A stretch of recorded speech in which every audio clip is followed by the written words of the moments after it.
Welcome, everybody. I'm Jan Shargan. I facilitate the South County Homeless Task Force, and we put this on. My voice tends to go in and out, so I'm going to use the microphone, but I'm not going to talk very much. This is kind of the second time we've done this, and it's great to see such an incredible turnout of really people with all kinds of experience. I see people here with lived experience of homelessness. I see people here who've been volunteers. I see people here who work at some of the agencies. I see people here from the community who are interested. How many people here were here on May 8th, the first time we held a Gilroy together? I know I was. And what we did is we got kind of an overview of the situation of homelessness in our area, what's being done to address it. And we broke up into groups and, got ideas and talked about getting together again. And we said, we got together again. We were then going to put our names on some to-do lists and get ready to implement some ideas. So thank you for being here at this second Gilroy Together, and it's really South County Together because I see some folks from Morgan. We're going to learn a little bit about what is happening in the community and the county to provide services, to get people housed, to address homelessness. And then we're going to break up into groups and talk about what we each can do. And then we're going to come back together after today and then start doing some of that stuff. So thank you very much. I'm going to introduce Robert Stromberg from Destination Home. Hi, everybody. Thank you. So I'm still making really good notes, so I make sure to do this right. So that's why I have my head down up here. But thank you all for being here. Is there anyone who cannot hear me? Everyone can hear me. Y bienvenidos a todos para estar con nosotros hoy. Queremos estar juntos como una comunidad para que podamos trabajar juntos. We want to be together so that we can all work together to make a better community. Before we jump into anything else, very briefly, my name is Robert Stromberg. I work with Destination Home. Our office is in San Jose, but we work on ending and preventing homelessness and supporting partners, many of whom in the room today, all throughout the county. I did want to start us off sort of on a little bit of a different foot. We don't have time to hear from every single person in this time frame, but I would like to hear from a few different people. And the question is, what makes your neighborhood a fantastic neighborhood? So let's say I just got here from out of town, right? I've never been to Gilroy before, and I walk up to you in the supermarket and I say, what's so great about your neighborhood? What would you share with me about what's great about your neighborhood? Anybody have something they'd like to share with the group? It's walkable. It's walkable. Excellent. Jane, you want to add? In my neighborhood, we look out for each other. Look out for each other. Totally. I need people looking out for me in my neighborhood. My dog runs away about every 3 or 4 months. So if I don't have my neighbors looking out for me, I'd never be able to find him. What's great about somebody else's neighborhood? There are no nice neighborhoods here? Surely that's not true. Yes? I live in a neighborhood that's Mula, RD, affordable homes, and with a shutdown this week, the neighborhood is amazing, helping. It's a very small community that's really working out for each other, and low cost of living.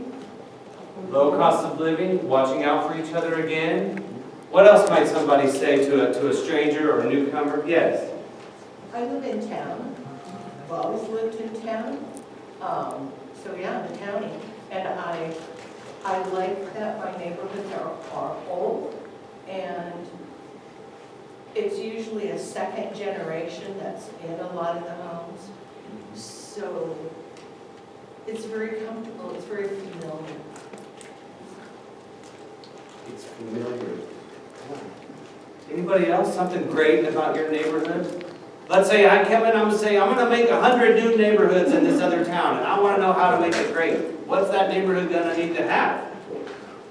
I grew up with the folks in my neighborhood, and my kids are growing up with their kids.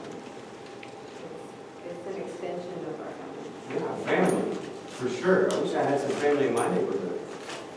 Anybody else? What else makes a good neighborhood? I would say, in light of the recent events this year, we show up. We show up for one another in the hard times. And we rally. We get what needs to be done. And we show up.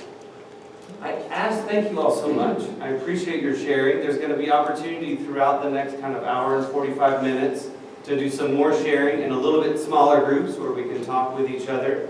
I asked that question at the very beginning because so often folks like me who work for a nonprofit or folks who work for some of our local governments, we show up in neighborhoods for community meetings and we start off with the problems. And we spend about half the time talking about the problems. And then sometimes, right, we get around to some solutions. But we almost always, myself included, leave out the kind of the why. Why is it that we even care about the problem of homelessness or the problem of affordable housing? And the reason that we care is because we want to have great neighborhoods. We want to have great neighborhoods in all the ways that you explained for people who already live in a home in a neighborhood. And we want to have great neighborhoods for people who don't have a home today. And that goal is common throughout our communities. And I think all of us would do better in engaging people who are already on our team or who we're inviting to be on our team if we start with this sort of like, what makes our neighborhood so awesome? Let's work on making it even more awesome. So that's why I like to start with a little bit of that exercise. Very briefly, who would like to share with us what you think, in your view, what's the purpose of this workshop? What's the purpose of this meeting? Without looking at your agenda. Yes? I'm cheating because I looked at your agenda, but... Oh, it's up here. Well, the point I would think would be that to actually get to resolution to end homelessness, not just to throw money at it, not just to provide sodas and sandwiches and that sort of thing, but to actually end the problem.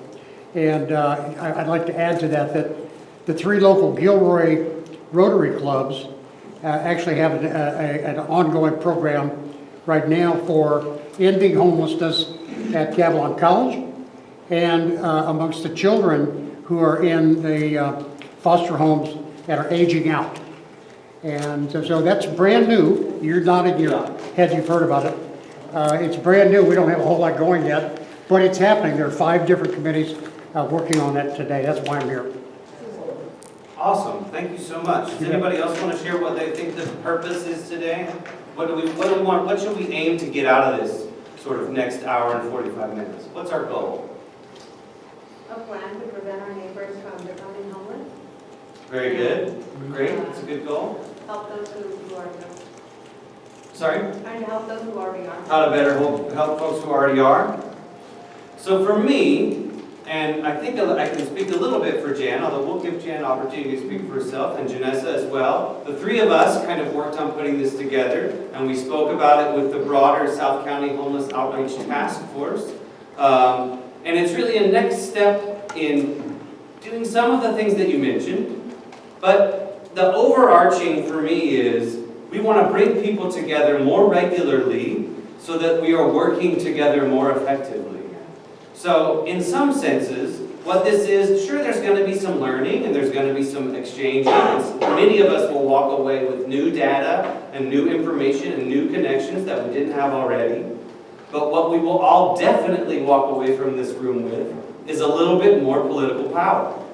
This is an organizing exercise. This is us coming together to say, we want to work on this issue together, and we want to make sure we know each other's email address and phone number, so that when we need these 60 people to show up, we can do it. And there's going to be opportunities when we're talking about approving permanent or temporary housing and shelter solutions that we need in our community. That's a political thing in many instances. And we're going to need to show up for that if we want it to happen in our community. We're going to need it when, for example, Gilroy is looking at the general plan. Over the coming year, there's going to be an approval of a new general plan a year from today, probably, or a little bit longer than that. Do we want that general plan to have more zoning for the housing we need to end homelessness, or less zoning for the housing we need to end homelessness? That's a community decision. That's a political decision that won't get made unless we show up to make it. So this is really about us coming together. Make sure you sign in so that we know how to get in touch with everybody. Make sure you get some information from the other people in the room that you maybe don't know yet. Because we want to bring this group together more and more often. We have 3 presentation points, and we are guided by, excuse me, we're glad to have in the room with us as guests, as participants, some important stakeholders and leaders in the community, and also some folks with lived experience of homelessness in our community. And so we need to come together, including all aspects of our neighborhoods, in order to have conversations together. And I think we're starting on a really good foot with that today. There are 3 presentations you saw on the agenda. Did anybody not get an agenda? Looks like this. A couple people, can we have a little bit of help making sure folks can see it? And there are 3 items on the agenda. One, first we're going to hear from Janessa of Gilroy Compassion Center about navigating housing and homelessness system in Gilroy. All right, thank you for coming out. After that, we're going to hear from our friends at the County Office of Supportive Housing. And then I'm going to talk a little bit more about our initiative called Housing Ready Communities, which is really about taking this meeting into your neighborhood. After that, we're going to break into 3 or 4 groups, and we'll have a minute to decide what those groups are going to be about. And those groups are about action. So I'm going to host a group about community outreach. Who wants to help take this message to the neighborhoods and be a part of that? How can Destination Homes support some of those activities to make them happen? There'll be another group that's talking about how do we identify sites for new housing and for temporary shelter options, safe park options. We need folks out in the community proactively looking for those locations if it's going to happen. So that'll be another group that people can participate in. And then we'll see if we have a 3rd or a 4th option after that. Before we move forward, are there any big picture questions that might benefit the entire room? All right. Thanks for being here, Janessa. Can I hand this over to you? If you must. To move us on? I think I must.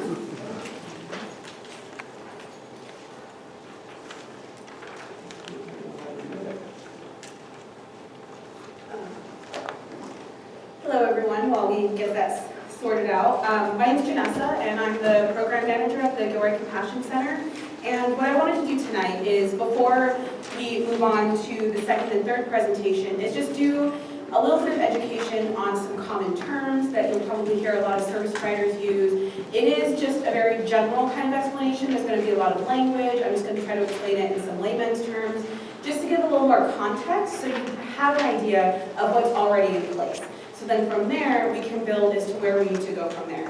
If you are interested in more detail, I'd be happy to meet with you afterwards and try to provide a little bit more, as well as there are 2 very educated people here in the room from the county that would probably give you way more information as well, but I believe they are also one of the speakers coming up as well. So just to kind of start for navigating homelessness and navigating housing in Gilroy.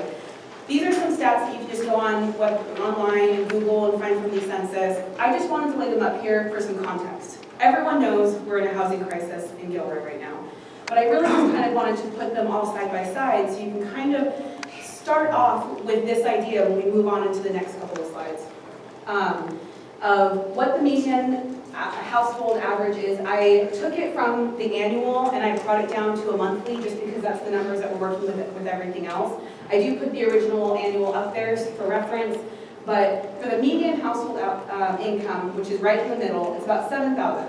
So being that it's right in the middle, that means that there's a whole portion below that fall below that income. And when you look at what our fair market rate is, meaning if you were to just walk into any apartment complex that is renting, it's fair market rate, meaning they can rent it out for pretty much whatever they want without having any subsidy, any kind of guidelines or like that. That's what we're looking at for a 0-bedroom studio, 1-bedroom, 2-bedroom, 3-bedroom. And going off of this idea, where it's often suggested that you make 2.5 times the rent, this is what you would need to make monthly to stay in the studio. $5,000 to stay in the studio in Gilroy, or fair market rate. So you can see for someone who has an average of 931 from a fixed income of SSI, that's pretty outrageous, right? So we're going to see that picture right here. Where we go to next is, these are more stats from the census website for the poverty line, in that we have 12% of our population that fall below the poverty line, and that is the threshold up there, the 20,000 annual. And with that, you say, well, okay, well, why don't we just have the people who are on the poverty line stay in low-income apartments? But when you look in Gilroy, there's only 18 low-income apartments, housing complexes in Gilroy. So where do we go from there? People realize that there are people who are not making enough money to live a comfortable lifestyle, so local nonprofits step up. They set up services, try to help with the cost of groceries, to try to help with transportation, offering bus passes. You know, you can come in and get discounted mental health, you can go to the medical bus. We all try to do our part to make it so that everyone can thrive in this community. Just to kind of point out some of our closest partnerships, you know, we have Salvation Army that offers showers every week. You can go in there and you can get interview vouchers for clothing, for interviews. St. Mary's has their food, the Keeper's Closet does children's clothes. We're all trying to do our part, right? So with that, the county has a care coordination system. Care coordination continuum. Sorry, different. Continuum of care, I can't even say it. It's all over the place. Continuum of care. So I have a definition up there, but essentially what that is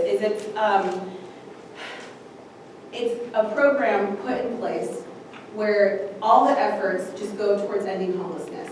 And the county is responsible for implementing that continuum of care, and they have set in place this HMIS system, which you'll hear a lot from a lot of service providers. Well, let's get you enrolled in HMIS. Let me go look at HMIS. And we're going to go into a little bit about why the HMIS system is so important for the continuum of care. So HMIS stands for Homeless Management Information System. That's the most important thing you need to know. It's our database that we collect all the information in. And up there, I have 4 service providers who are connected with that continuum of care. So the reason this is important is because a lot of times you'll hear people say, well, go to the Compassion Center for housing, go to Community Solutions for housing, go to St. Joseph's for housing. Where in reality, most of the time what they're meaning is go to these locations to get connected to the HMIS system and the continuum of care, which there is a difference. So a couple of terms to know. Specifically, in the HMIS system, the most complicated one to remember is the VI-SPDAT. So mouthful to say. And I have the acronym up there, the Vulnerability Index Service Prioritization Decision Assessment Tool. But what you need to know about that is the Vulnerability Index portion. This is a questionnaire that goes in and it measures different aspects of your life and assesses where you fall on the Vulnerability Index. From there, it gives you a score based off this formula that it has. The scoring is very important because it's a score between 0 and 17, and where you fall on that score, which I'll get into the scoring system in a minute, decides where you go into the community queue.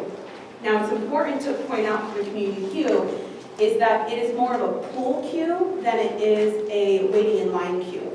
If you did your VI-SPDAT 10 years ago, that doesn't put you at the front of the line. The queue does a triage method where if you score really high or you have these other elements that go into play, it will constantly be shifting on that queue. So a lot of people get confused thinking they did their VI-SPDAT 2 years ago and their name still hasn't been called.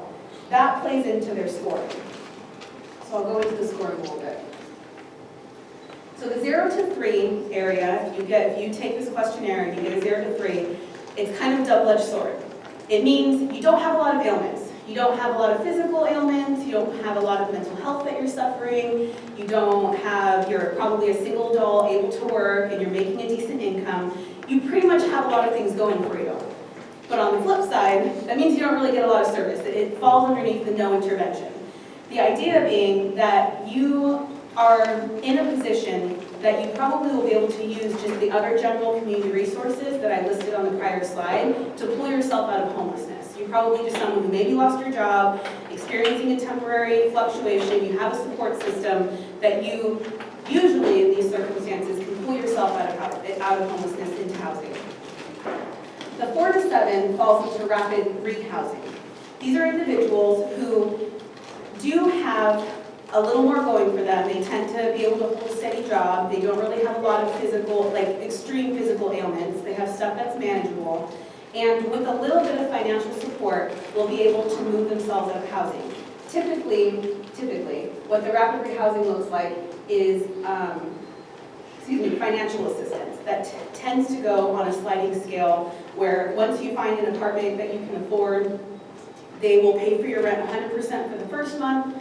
The second month, they'll do an 80-20 kind of ratio where you pay 20%, they pay 80%. The third month, 50-50. You know, those are just kind of some of the general numbers. The idea being that you've had enough time, you've had enough support services, that eventually you'll be able to save up money, get back into a groove, and you'll be able to be weaned off services and be self-sustaining after a period of 8 months, a year, whatever your case plan is. That's how the rapid rehousing looks. So you are getting subsidized money to go out into the community and get back into the community. That's rapid rehousing. 8 and above fall under permanent supportive housing. These are individuals that need a lot more support, and just placing them into an apartment with minimal services probably won't result in their quality of life and their self-sustaining. They need a lot more wraparound services, a lot more continual care, ongoing care for many months, if not years, pretty much usually for the rest of their life. And this is where they are usually given an apartment or a unit. That's usually how it works, is that we have an empty unit ready for them, and we move these individuals from permanent supportive housing, or who need permanent supportive housing, into the unit that we have available. So those are a couple of distinctions that are important to know, because when we say housing, not all housing is the same. We have different support services through this program. So when we look at how those programs, the rapid rehousing and the permanent supportive housing, are available here in Gilroy, this is a little snapshot. So for rapid rehousing, the 4 to 7, the people who just get a little bit of financial help to get started, there's no designated units in Gilroy. There's not an apartment complex that says we're going to pull from the queue and these people are going to go into rapid rehousing. They have to go out into the community to find a unit, and usually, or if they apply for a fair market unit, what's the reality that they'll be able to sustain it? We saw that picture at the beginning of how expensive the fair market rate units are, that's really not realistic, that by the time they're weaned off that subsidy, they're going to be back to square one. So it's not really a viable option to apply for the fair market rate. The second one is to apply for affordable housing waitlists. We saw earlier as well that there's only 18 apartment complexes. It's very rare to be able to just walk up and say, I need a unit in an affordable housing complex, and they have one available. Waitlists are years long. So the kind of last option you're up against is to move out of Gilroy, which a lot of people say, hey, that sounds pretty good. But when we were talking about the comfort of our neighborhoods, a lot of our individuals experience those same comforts, and this is where their childhood home was. This is where they grew up. All the same things that you enjoy about being in Gilroy and living here are the same for a lot of our individuals looking for housing. So all of them are kind of not the ideal option. The permanent supportive housing placement is, as of right now, there's only one location in Gilroy. It's the Sobrado complex over on Monterey that has 86 units. And they're not even all for Gilroy. I believe that contract split between Morgan Hill as well. I don't know exactly all the terms, but I do know that that's one of the permanent supportive housing units. So your options with that is to wait for a vacancy at the permanent supporting complex, wait until they build more permanent supportive units, or also move out of Gilroy. So when we're waiting for these housing options, because this program, the continuum of care and these permanent supportive housing and the rapid rehousing, they have a good flow to them. It's just a little slow. So we need to think about, what are we going to do right now? What do we do in the meantime as service providers until these programs can reach these individuals? And I think that's part of the discussion that we're here today. The things that we're currently doing is we are advocating, developing, and we're trying to run some of these temporary, intermediate, meantime solutions. We have the cold weather shelter that's currently running, but it only runs 6 months out of the year. So that means the other 6 months out of the year, there's not an overnight shelter in Gilroy. So we can advocate to try to get one year round. We are currently part of the Safe Car Parks that are operating. We have a partnership with the city of Morgan Hill that we're operating one of those, as well as we've already run the camping program, and we like to advocate to get that up and running. What do the clients do in the meantime while waiting for these to be contacted by these programs. You know, we encourage them to do their part, to get involved with the community nonprofits that are available. See if they can get involved to job training. Do what they can to try to get education courses, even if it's just one class at a time. Take advantage of what is available down on the ground immediately. And then the last question is, what can you, as community members, do in the meantime while we wait for these programs to reach individuals? And I think that's a discussion. We can advocate for long-term housing solutions, advocate for short-term housing solutions, and get involved. Thank you.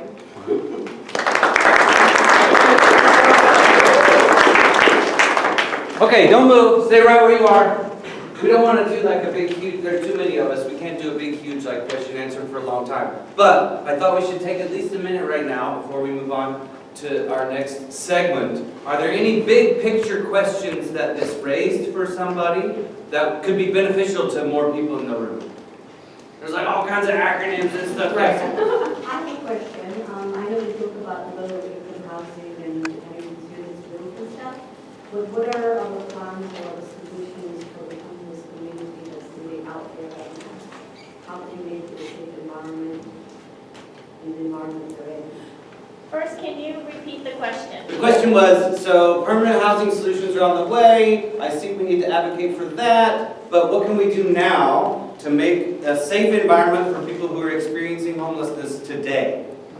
Right, so I think that's where, going back to the we as service providers, that's what we're looking for, is meantime, right now solutions. We're trying to advocate for these things which would be available now. We just need to get stakeholders on board, city council to allow us to run a safe park in Gilroy. We need to get a county campground to participate and allow us to operate on some of their property. We need to get the city to allow us to do an overnight shelter. Those are things that would serve the folks who are out there right now.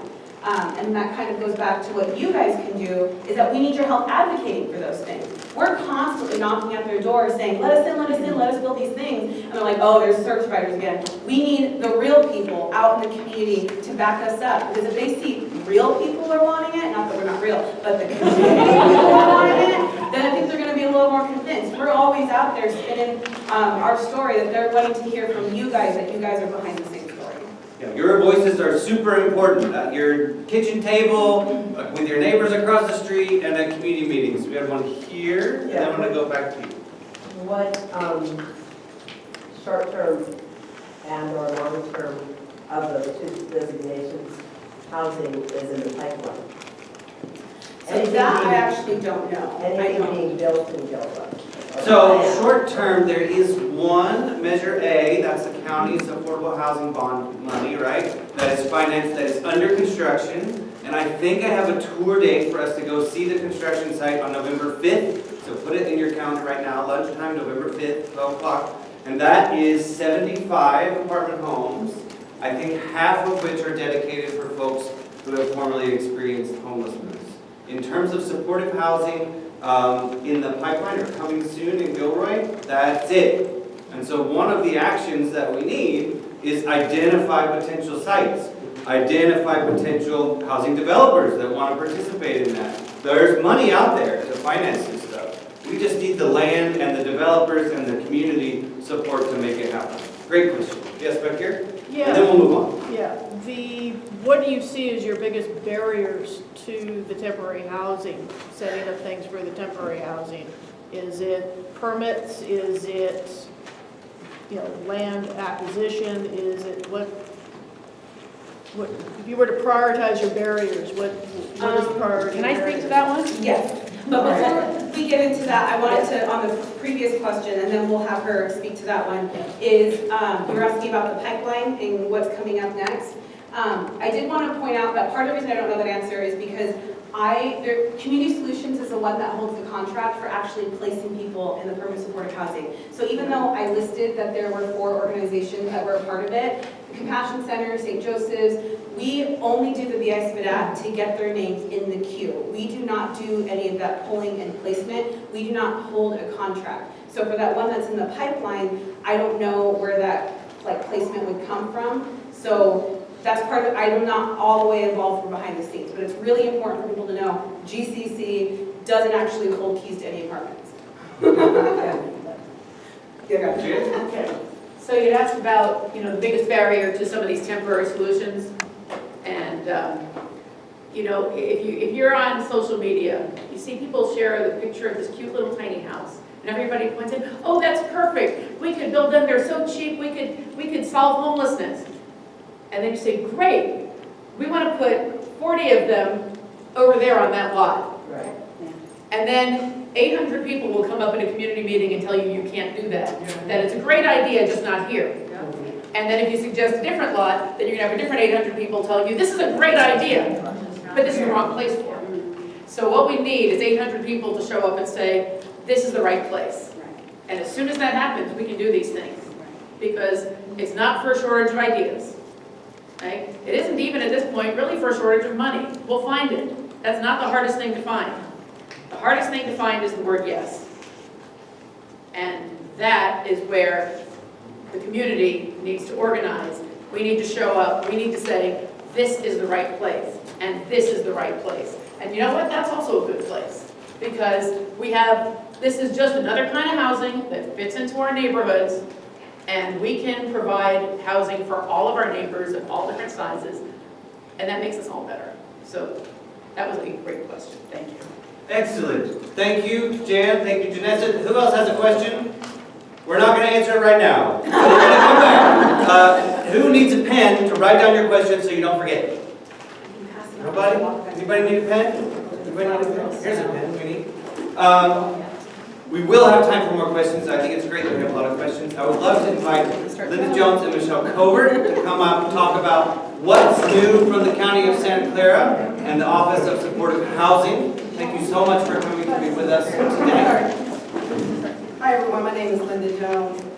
I work with the county as a housing and homeless concern coordinator. I'm here with my colleague Michelle Covert as well. She and I, we divide and conquer a lot of programs. So we focus a lot on emergency shelter programs. We oversee emergency shelter contracts. We call ourselves matchmakers because we get a lot of crisis calls looking for placement for a shelter or just trying to prevent homelessness. So one of the programs I oversee is the Gilroy shelter here in Gilroy. And we do have the president of the shelter manager that oversees that program, so if he wants to add something, he can. But for the most part, as Janisa said, we opened that program up October the 15th, where we serve over 130, we have 130 capacity at that shelter. So we're still trying to ramp up. We still have a lot of space available.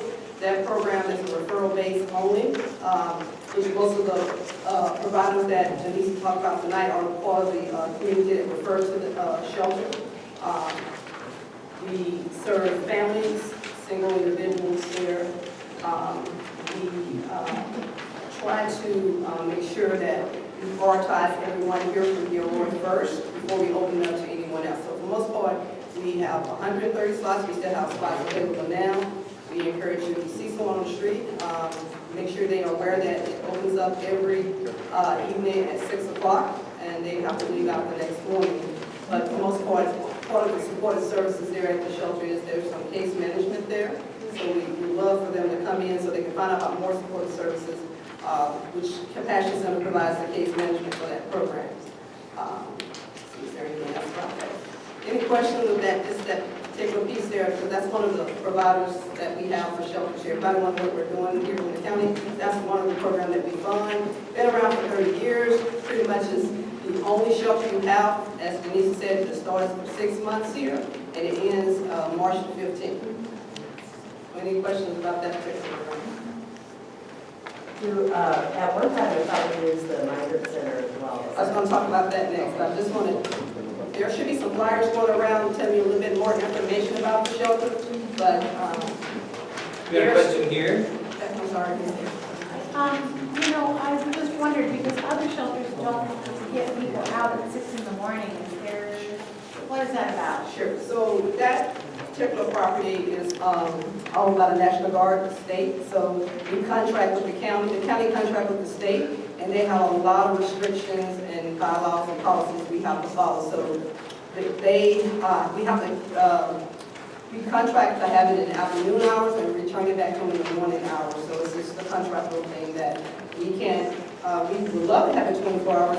The only time they allow us to operate 24 hours when there's a state of emergency. We have to ask for permission, and then we let the client stay in 24 hours. Well, I was thinking in terms of them not being kicked out at 6 in the morning. That is a requirement of the National Guard. We have to turn it over to them by 7 o'clock in the morning. I thought you were losing, this facility's gonna end up getting torn down at some point in time. So that armory does not have an active troop there, and there is rumor that they will be selling that particular property, but that could be over a year from now before that comes up. The county would be interested in having that property, and who knows, maybe we can get a year-round shelter. But you didn't get that from me, but we would love to have that property. Add it to the list. So the 6 a.m. issue and the future uncertainty issue both point to a need for A new shelter a location. site, a location. Yeah, at that time, if it comes to be, we would definitely need your support. We would love to have the option of purchasing that particular site, and we have to have the permission of Gilroy to have that, to be able to make that possible, so. Has the city expressed any interest in it? Not to my knowledge. Yeah. It's going to have to go through a long process before it comes to public knowledge of sales, so once we get through that process, we'll be in line, hopefully, to inquire about that property. So another program that I oversee is the Ochoa Migrant Center. We operate, ideally we would operate 6 months out of a year, but due to some policy changes, we're only able to operate for 3 months this year. We provide families services there for up to 50 families. This year, hopefully, we'll be starting January 1st. Typical, we would run that program start at the end of November and in of March, but due to some changes where the migrant workers are allowed to stay longer, we're not able to co-mingle with them, so we're only allowed to come in at, once all the migrant workers have left the property. So that program will be starting up hopefully January the 1st. And it serves 50 families.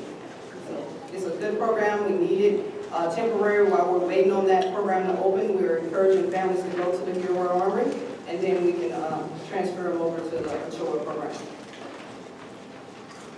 Any questions about the Ochoa program? Not for sure. Michelle and I divided the items to talk about tonight.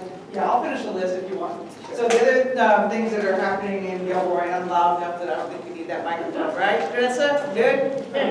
Okay. I'm sorry? I can hear you over my crunching, it's good.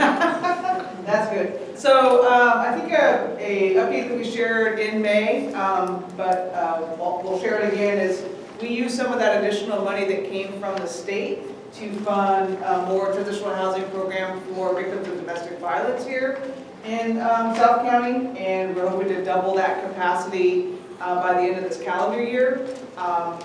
Countywide, I think especially in South County, you see a lot of individuals involved in domestic violence, human trafficking that's happening, and so Community Solutions has stepped up and asked for increased funding to serve more victims of domestic violence and victims of sexual assault and victims of human trafficking. So that's their area of specialty, and the more beds we have for that, the better. Right now, actually, we don't have any shelter beds for human trafficking, so we look to get a program started sometime a little bit later this winter.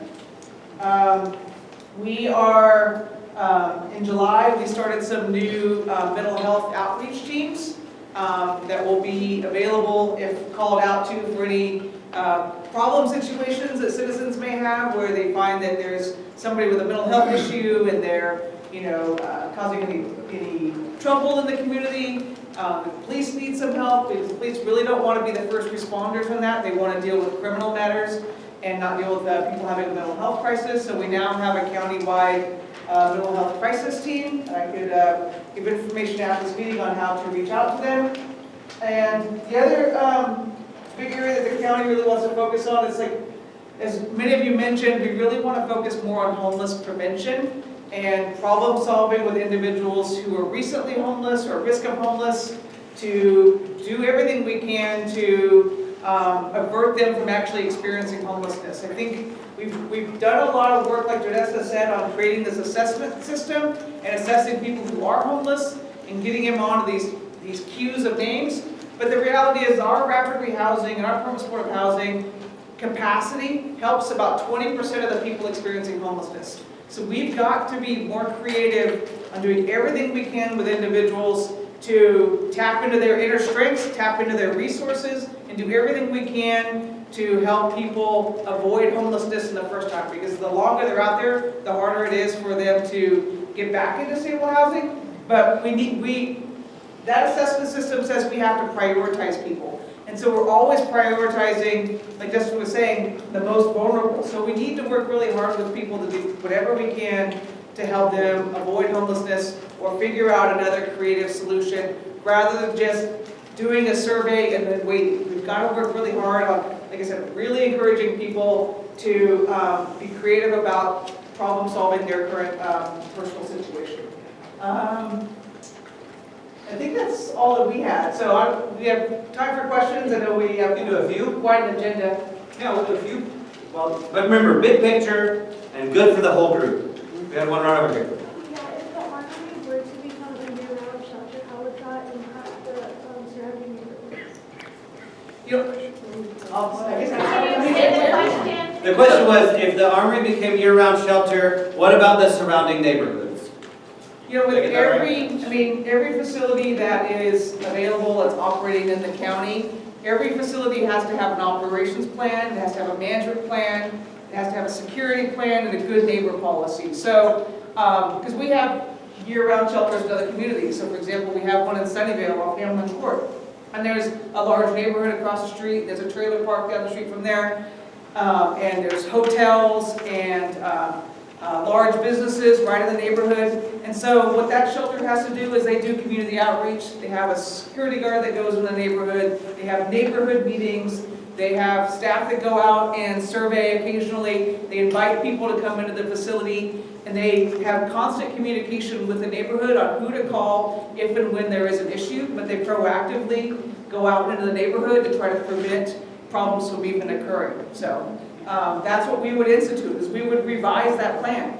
The reality is that, you know, it's kind of an old school way of running a shelter where it closes at a point. And again, we only do that because the National Guard, the State Guard says, we use it during the day, so you have to leave. But the reality is we may look at, if we run a year-round facility here, is why have an arbitrary time to come in and time to leave? You and I go in and out of our house as we need to, right? We take care of our responsibilities and we come in when we're done. Some of us work nights, some of us work days, and so we may look into the idea of having a year-round facility so that we're not saying, oh, you all have to leave at X number of time, because that really does create a negative impact, at least in the perception of the community, because they see homeless people and they're like, oh, they're causing problems, or they could cause problems. The reality is, they may be housed in a temporary facility, but they have to leave during the day, which is what happens right now at the Armory. Thank you. We have one right back here on the wall. Yes, sir. What is the rate of the people who apply for the VIS cadet? What is the housing rate for those? Is it like 40%, 50% of those who apply for that assessment? So what percentage of those who complete the survey, the intake survey, the VIS cadet, are moved into housing? Yes. Like I said, our referral rate into these programs is 20%, because that's the capacity we have of rapid rehousing subsidies, as Janessa mentioned, and permanent supportive housing subsidies and/or properties to put people in. So we don't have capacity for the other 80%. So those other 80% need to work.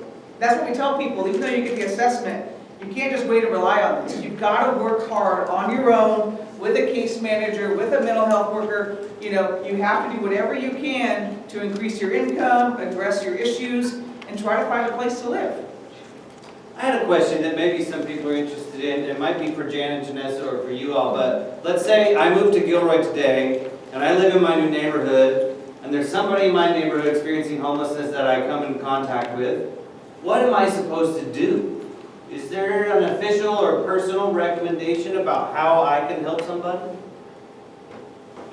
I would always send them over to the Compassion Center to find out, first of all, to make sure that they are in HMIS and the VIS cadet, and also to see what services they can get that could make their life, quality of life a little bit better right now. You know, showers and food and clothing and a place to do laundry and a place to get your mail. This doesn't solve your problem of where to sleep. So it's not sufficient, but it does certainly help with a lot of what you need to do. And that would be the first thing I would recommend. The other thing that you get there is you find out you're not alone. And you can talk to other people and be welcomed in. And know that there's a community and people who support you and want you to succeed. And that may be succeeding one day at a time with just getting through the day and coming back the next day, you know.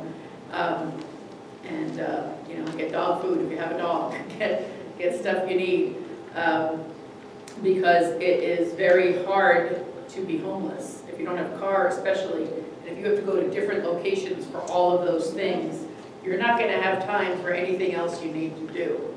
So to be able to come in and get your resources in one place doesn't solve the problem, but it helps. And that's what I would recommend for somebody. So, and if it's after hours, definitely have them go directly to the armory. If this time of year, yes, go straight on over to the armory. Great. We're going to have one more. We'll go right here. Yes? So I guess I have a question. I support the shelter being open year-round if we can get that. I mean, have you looked at the city of Gilroy and realized that they're not interested in having any homeless housing? So if you have to open something in South County, opening it on county land, outside of city limits. Because unless we elect a whole new city council, they don't care. They don't care. They haven't cared for 20 years. They're not going to care tomorrow. It's not going to change.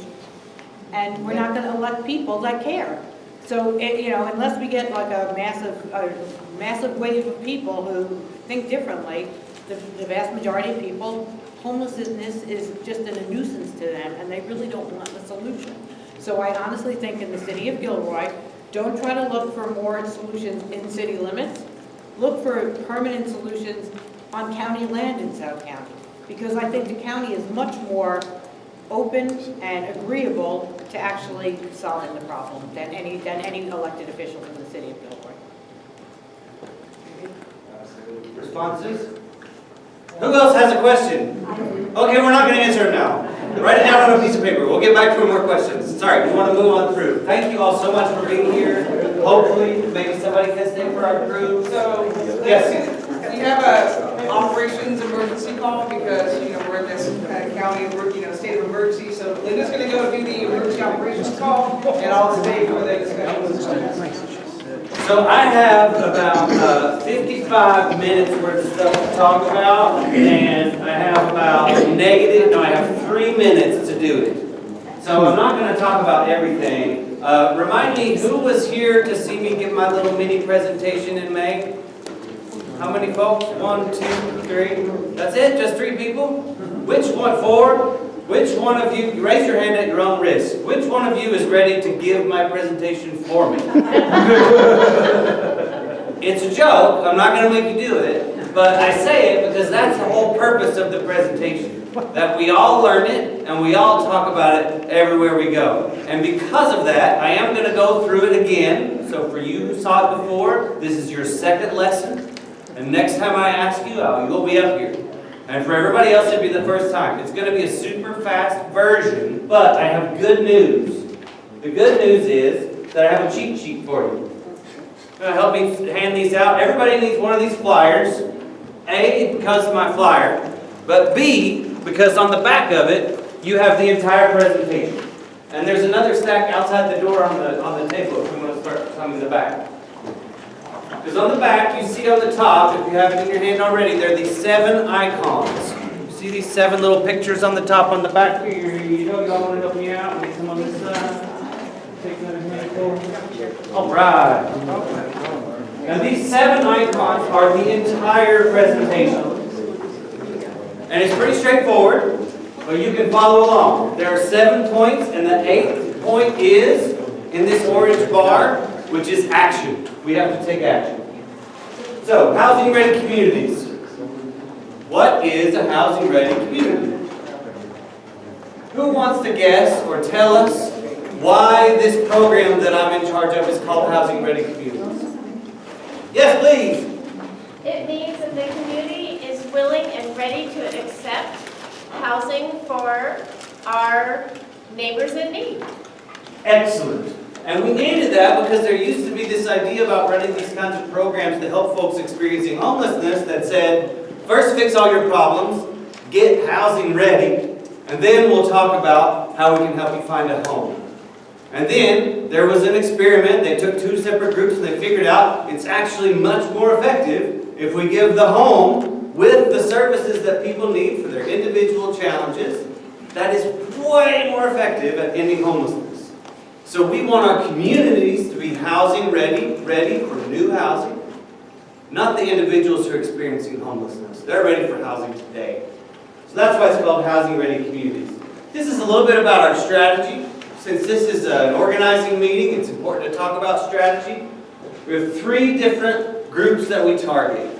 The bottom one is the least important because you have the least amount of impact. And that is general awareness.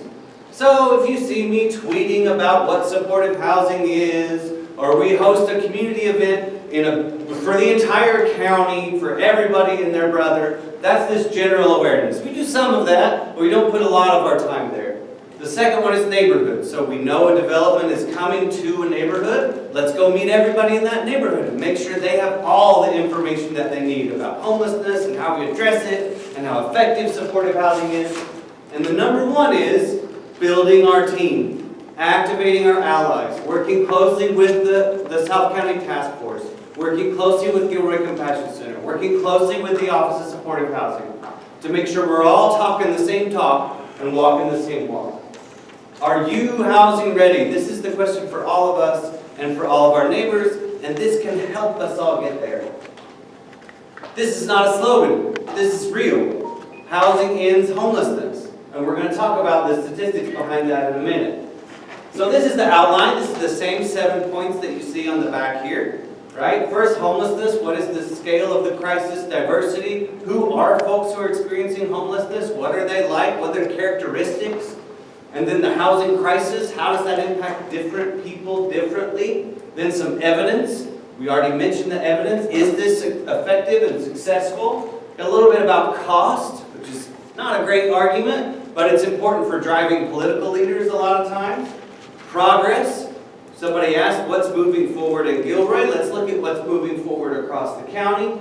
And then neighborhoods, because again, like I said at the beginning, that's what this is about. We got to move the neighborhoods up to the top. The point is the neighborhoods. The new housing is going to make neighborhoods better. It's certainly going to make it better for people who are homeless today, but it's also going to make it better for folks who already live in those neighborhoods. So neighborhoods first and foremost. So we have some new numbers from our point-in-time count census, as you might be aware. We have up here on the resource table, I encourage you all, when we break into small groups or at the end, take whatever you like from here. But we do have the latest fact sheet from the biannual, so every other year. Volunteers, who volunteered for the point-in-time count? Have any volunteers in the room? All right, way to go. I volunteered here in Gilroy and went out with an expert, and we used our eyes and we counted people on the street. So, it's not the most accurate thing in the world, but it is the only count that we have. And this is the new numbers, and Gilroy's numbers actually declined, new numbers, declined by a hair. I think by just like 2% from the year before. So pretty much the same number of folks counted this year in January as 2 years ago. But this slide is not to throw stones at Gilroy or any other city. This slide is to say this is a regional problem. We all have to address it together. There was one political leader who said sometime in the past year, well, we'll just build a wall. Now, I don't think he or she was talking about homelessness, but let's say they were. I build a wall around my neighborhood. I say, no, folks experiencing homelessness. I don't let any in. And if there are any inside, I throw them out. Have we solved homelessness for our community?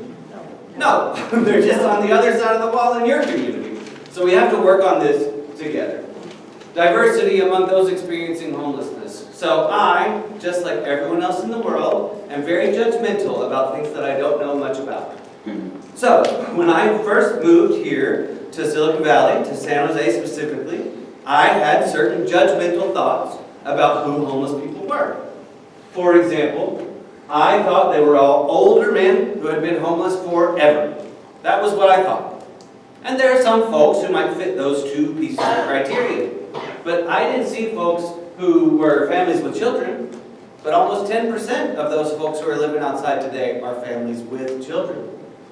I didn't know if folks were from here or from somewhere else. More than 80% of folks experiencing homelessness here lived in a home here in Santa Clara County, probably in the same neighborhood, before they lost that home.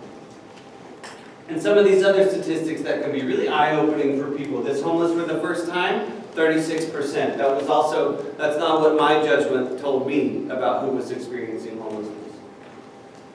25% of those experiencing homelessness, according to this count, have been homeless for more than a year, on multiple occasions, and have some kind of disabling condition. So this indicates a high level of need. And when we talk about permanent supportive housing, so what a percentage of Gateway Senior Apartments will be, not all of it, but a percentage, this is the percentage of the entire homeless population we're talking about, 1/4. So that means the vast majority do not fall into that category. They have lower levels of need, everywhere up and down the scale, right? So we need to, but this population gets focused on a lot, right? The kind of stuff we were talking about in terms of city council, people talk about city councils in all of our cities this way, and you hear people at community meetings oftentimes who are focusing on one person they saw on one corner one day who was having a really rough time that day and acting out in any number of ways. And we have a tendency as human beings to think, that guy, they're all like him. And we just need to think a little bit about the data and look at the diversity. So, this one is blank, so we just remember we're talking about real people. Right? Bob's, and Janessa's, and Jan's, and Michelle's, and Francesca's look just like us, who are living outside. So let's not forget that for a second when we're doing this work.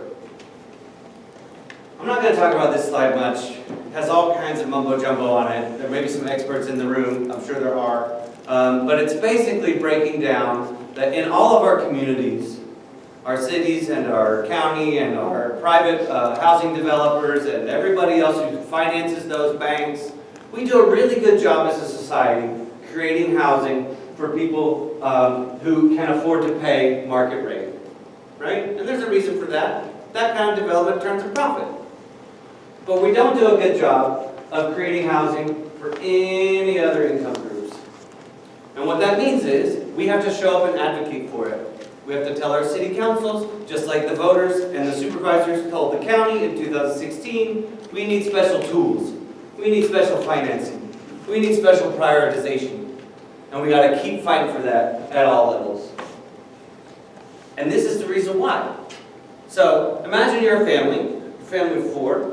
You're making $30,000 as a family or $40,000 even as a family. The rent that you should be paying is $1,350. Who thinks you can find an apartment or a home for a family of 4 in San Jose, for example, for $1,300? If you do, I want to take you home with me. We've got some jobs for you to do. No, you can't. It's more like $2,800 if you're lucky. So if this family, for example, that's making $40,000 spends $2,800 a month, you know how much money they have left over at the end of the month? Negative $200. For all their groceries, for the car accident that they have, for the month when they lost their job or didn't get enough hours at the restaurant, you name it. So if we don't focus on housing for these folks, they're going to be living on the street. So we have to focus for these folks. What is supportive housing? All kinds of services, directly what's needed for the individual, right? And when we talk about supportive housing in terms of permanent housing, we're just talking about apartment buildings that have services included. So at your front door, downstairs, there are services to help you overcome whatever challenges you have. And it means a whole bunch of different things, not just mental and physical health. Oh, I gave it away. Nobody looked, right?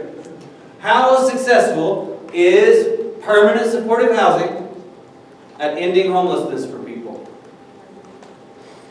gave it away. Yes? Is it 90%? 90%, how did you know?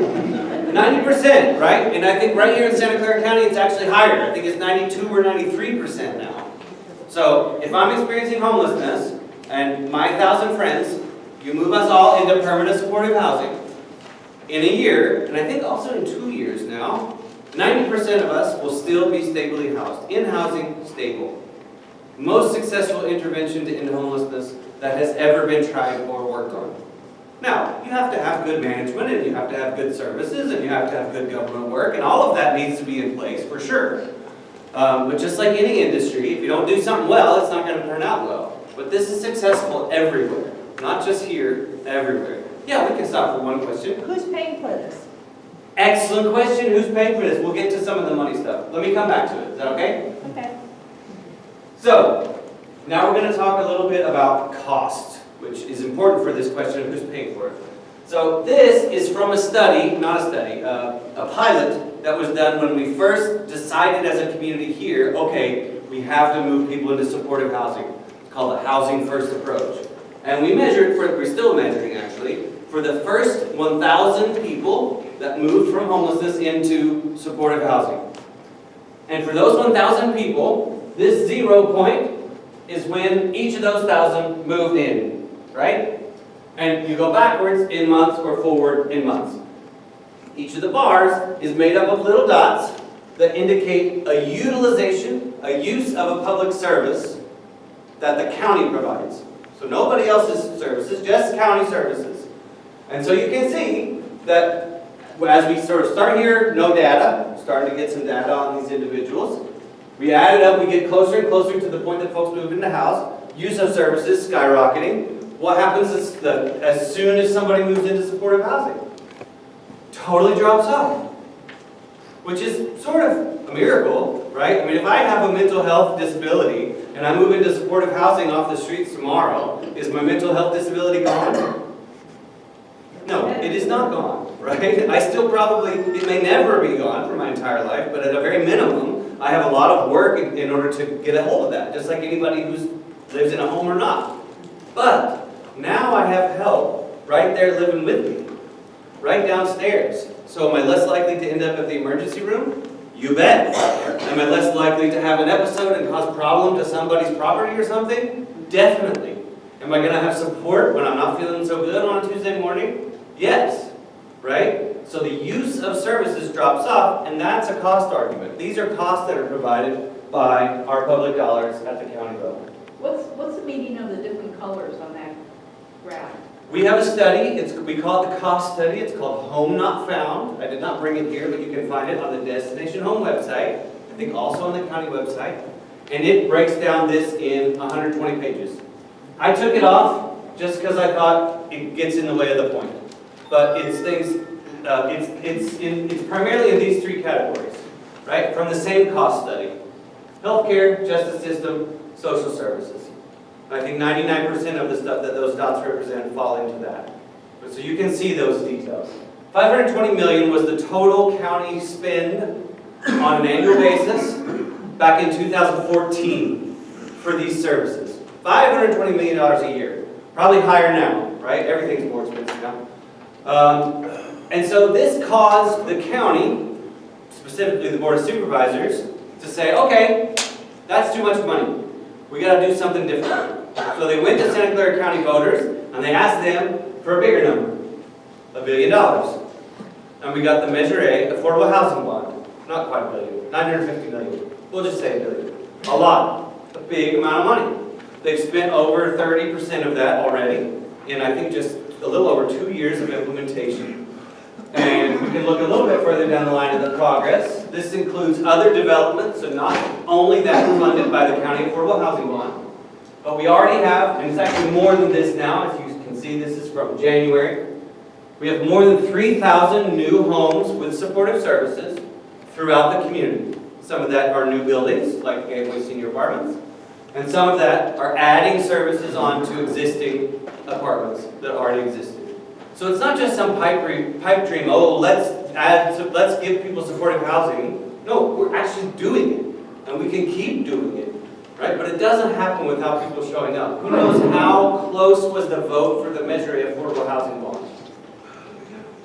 Super close. It won by like half of my fingernail. San Jose tried to do another similar thing, and it lost.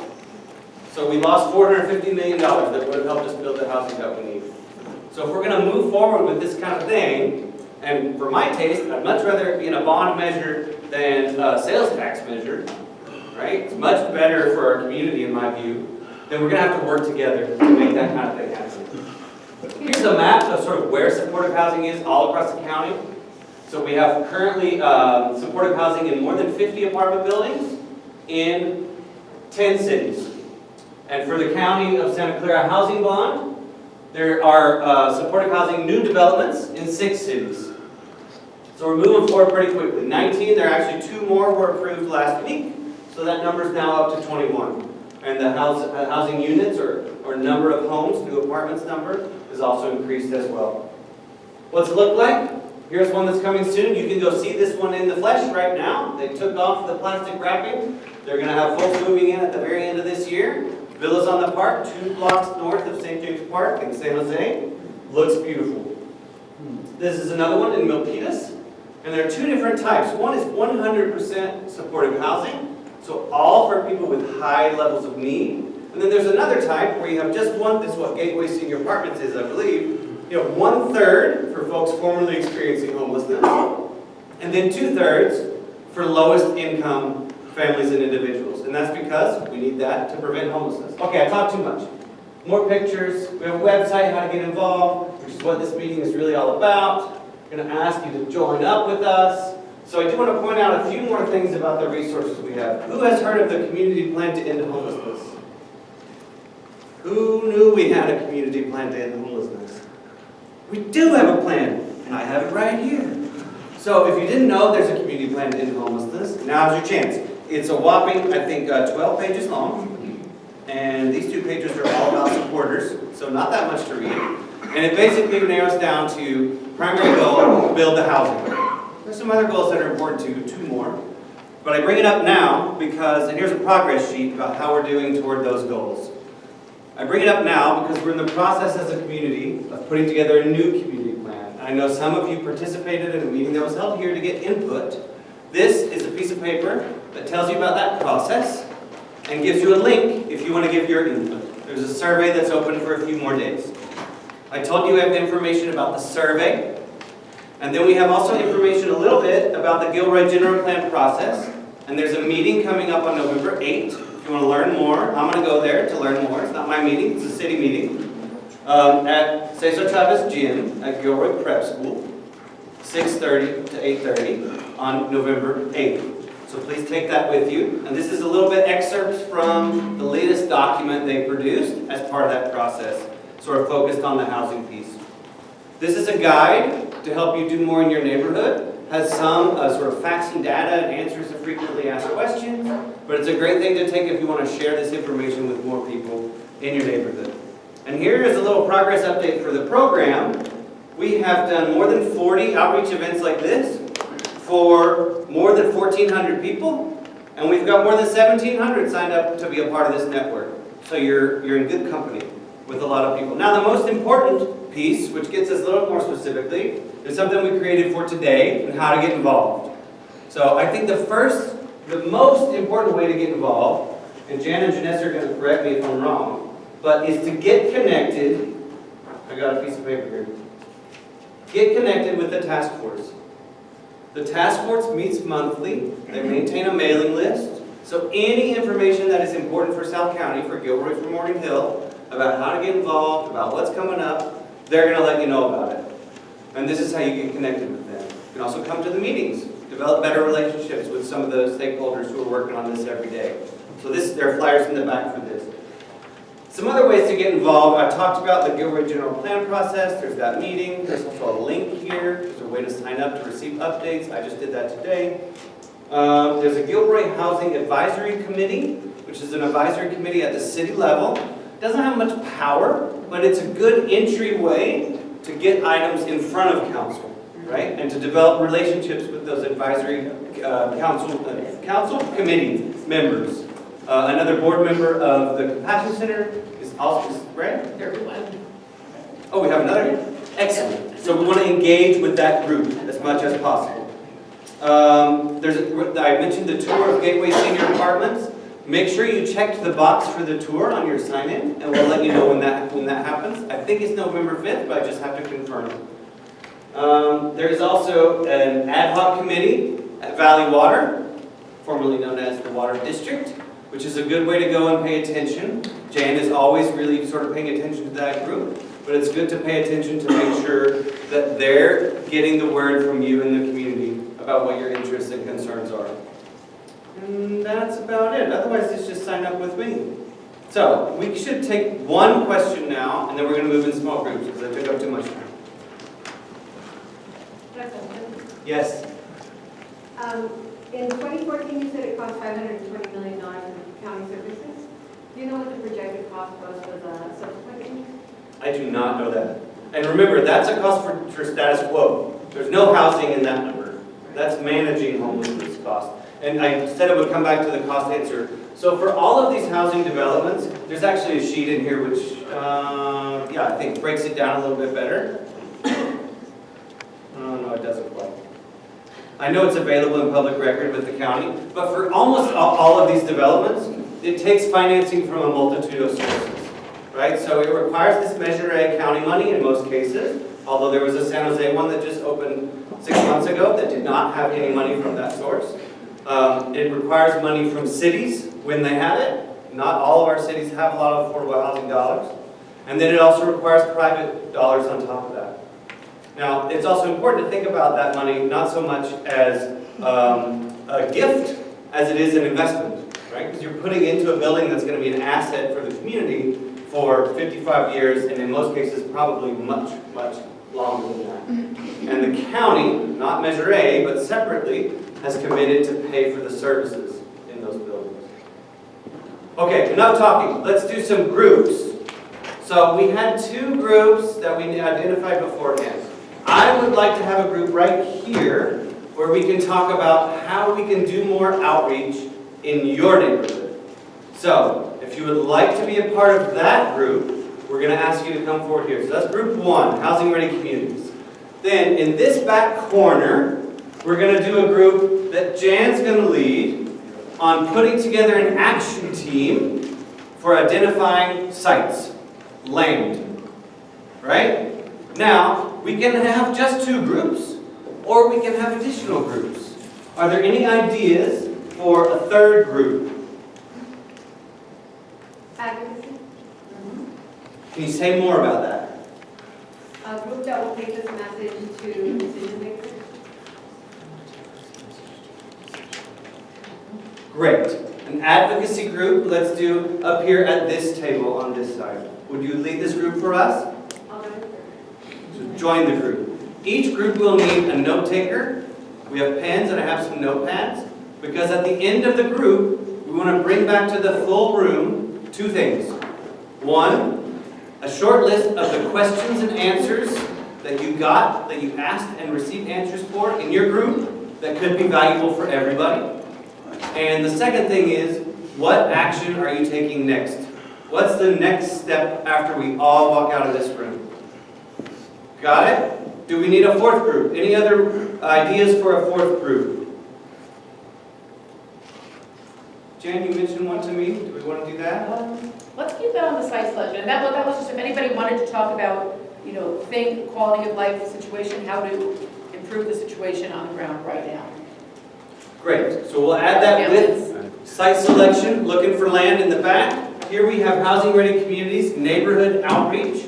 And here we have more political advocacy. Some of our most important questions and answers. And our next step is, as a group on, this was for housing ready communities, neighborhood outreach. Thank you, Cindy. Okay, so one of the questions was, how can we help? And we came up with spreading the word to neighbors, friends, co-workers, and the community. Why does it matter to do outreach? To teach and educate people on the importance and awareness of homelessness. to get the results we need. And then what groups in Gilroy can we reach out to do presentations? We can do presentations at churches, colleges, like Gilroy College, San Jose State, Stanley Cedar Park, with Un Nuevo Amanecer, Rotary Club, and then the main concern is security of the neighborhood when having a new shelter and housing community. What are our next steps? Invite a person who was previously homeless and is now successful because of the resources and support.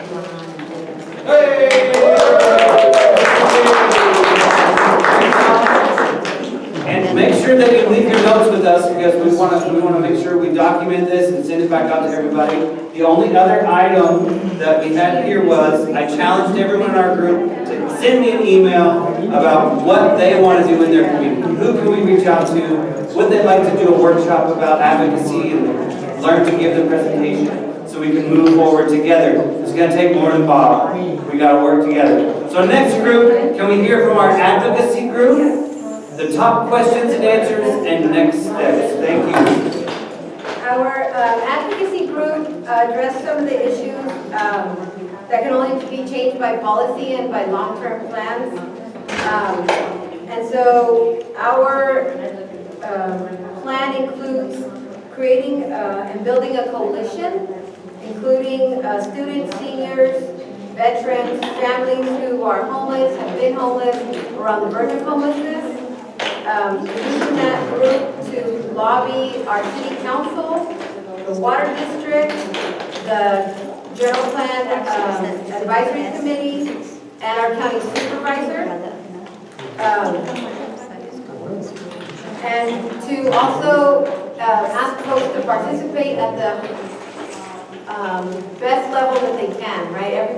Most folks can only participate, an hour a week or an hour a month. But getting folks to participate in to observe the city council meetings, to speak and to advocate, the housing advisory committee, the planning commission, and again, the Gilroy General Plan Update Committee.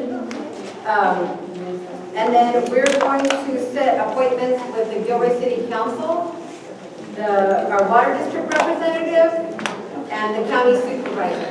Because there are some policies that they could make, they need to initiate or make decisions on that affect people all day, every day.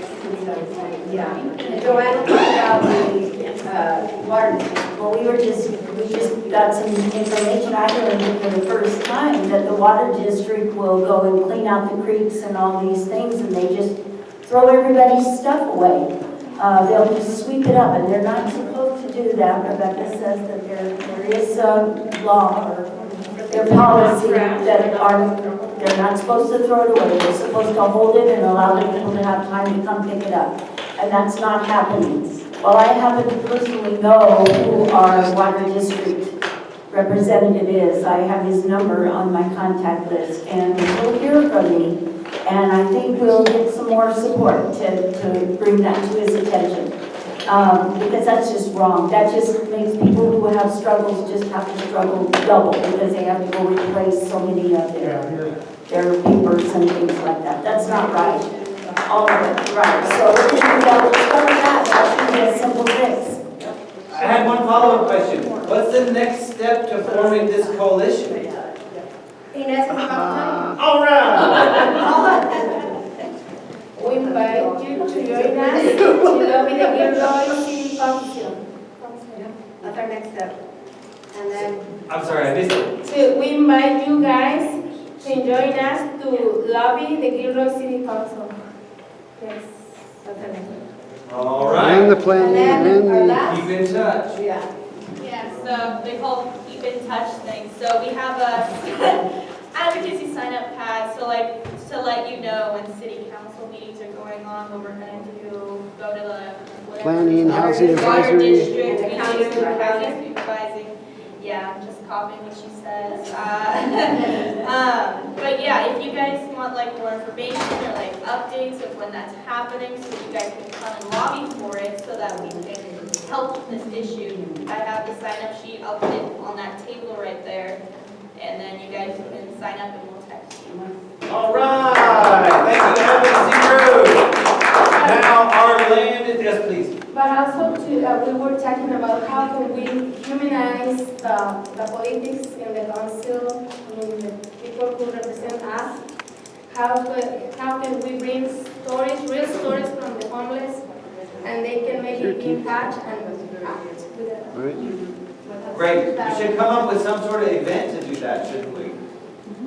An event, Or you mean at city council when you're doing make advocacy? them for folks to join us. Like, Oh, it's a definitely, real- definitely. Right.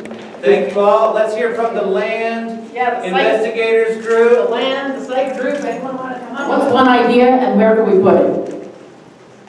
So one thing came up is the ADUs, the accessory dwelling units, which the law has just changed statewide, so that you have the right to put a unit on your property. So that's private residences, and where the barriers are going to be getting people to do it, and code and all that, but not zoning. No more zoning. Then we talked about student housing. You know, that could be dorms, and this is for, I don't know if you know, but most community colleges, including Gavilan College, at least 20% of our students are experiencing housing insecurity. So what about student housing on school or college property? And that could include either a dorm or a tiny home or safe parking. Really, it's how do we use the college property for the college students? Then we talked about safe parking. Because Morgan Hill's got one, San Jose's got a bunch. Some people in our town went around and talked to churches and things and didn't get a lot of traction on where we could do it. So we talked about why. How come last year, when they went out, this group went out and talked to all these people about, do we do safe parking here? How can we get any traction? We realized they have to understand that we're talking about supervised, screened, with insurance, with case management. They have to see the whole program and maybe see some of the data that the county has generated now from all the safe parking that's running in San Jose. They've got data, they have best practices. We don't have to invent how this is going to work. So we came with churches, there's a private field near the Compassion Center. How do we get permission to use that? There's the college, there's the Walmart parking lot, there's St. Louis Hospital, which the county now owns. So we have some ideas. Apartments, great idea came out. What if churches paid for apartments and then the agency could put a family in there and provide case management as the, and put them into rapid rehousing. What if every church did one? We could have a number of apartments and a really good family program going. Tiny homes. We have property that the wastewater district owns. We just have to figure out who these people are, but we know where the property is. What if you could put the tiny homes in backyards like ADUs? What if private homeowners could do that? Or do that with RVs? Churches. Then we came up, there's a big piece of land off of Wren and Kern that didn't end up getting annexed into the city. There is property out on Day Road, so we came up with a list of potential places. And we're still going with ideas. So what we did was we got everybody's email address, and I'm gonna create an email list, and what we wanna do is keep adding to this list and then just go down it, start visiting, start knocking on doors, start asking other people, well, where else do you think this could be? And let's see what the barriers are and come up with some concrete locations that we can then talk to the advocacy group about and get the support for. So thank you for this. I hope everybody got something and is going to leave here with a commitment to stay involved in this, because we're not going to do this without action. There's no way, and there's no way just a handful of people can do it. There's no way Bob can do it alone. Bob's going around running all these meetings, but we're going to have to stay here now in the community on the ground and actually do this work and get those doors open and get those barriers knocked down so we can get people off the streets and into housing, because we do know that the housing works. So I want to thank everybody for being here and say we're going to do this again. And come back and bring people and let's report on when we come back now, let's report on what we did after today. Thank you.